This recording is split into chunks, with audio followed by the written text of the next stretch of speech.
शिक्षण, वैद्यकीय आणि सामाजिक क्षेत्रात भरीव योगदान देणारे पद्मश्री डॉक्टर डी.वाय. पाटील अर्थात दादा यांच्या निधनानं महाराष्ट्रानं एक कर्तृत्ववान व्यक्तिमत्व गमावलंय.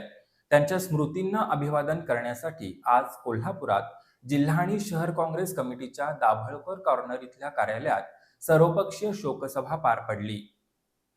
शिक्षण महर्षी, पद्मश्री आणि माजी राज्यपाल डॉक्टर डी.वाय. पाटील अर्थात दादा यांच्या स्मृतींना अभिवादन करण्यासाठी कोल्हापुरात सर्वपक्षीय शोकसभा पार पडली.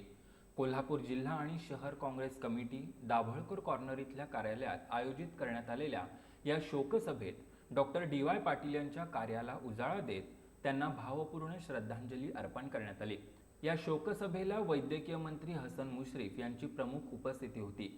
यावेळी विविध राजकीय पक्षांचे पदाधिकारी, नगरसेवक, नगरसेविका, जिल्हा परिषद आणि पंचायत समिती सदस्य तसंच कार्यकर्ते मोठ्या संख्येनं उपस्थित होते.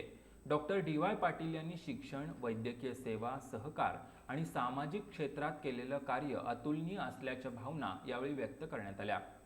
कोल्हापूर भूषण पद्मश्री शिक्षण महर्षी डॉक्टर डी.वाय. पाटील साहेब यांचं दुःखद निधन झालं आणि या दुःखामध्ये मी स्वतः तर सामील आहे. त्यांच्या सर्व कुटुंबियांच्या दुःखामध्ये आम्ही सामील आहोत आणि त्यांना भावपूर्ण श्रद्धांजली प्रथम अर्पित करते.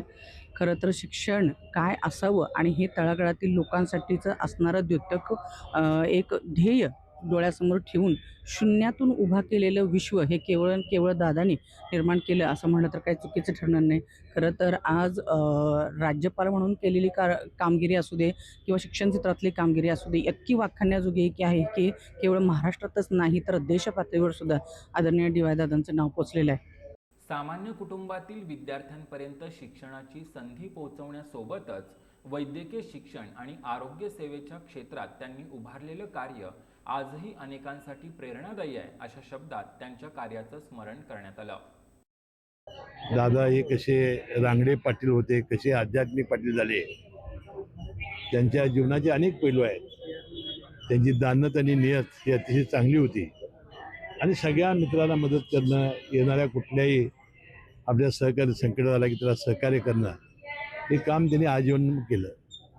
वैद्यकीय शिक्षण आणि इंजिनिअरिंग क्षेत्रामध्ये ज्यावेळी डॉक्टर वसंतराव दादा पाटील यांनी हे धोरण आणलं, त्याचा फार मोठा पुरस्कार त्यांनी केला आणि राज्यात गरिबांची मुलं जी डॉक्टर इंजिनियर झाली त्यामध्ये दादांचा फार मोठा सिंहाचा वाटा आहे. बिहार आणि त्रिपुराचे माजी राज्यपाल म्हणूनही डॉक्टर डी.वाय. पाटील यांनी सार्वजनिक जीवनात महत्त्वपूर्ण योगदान दिलं.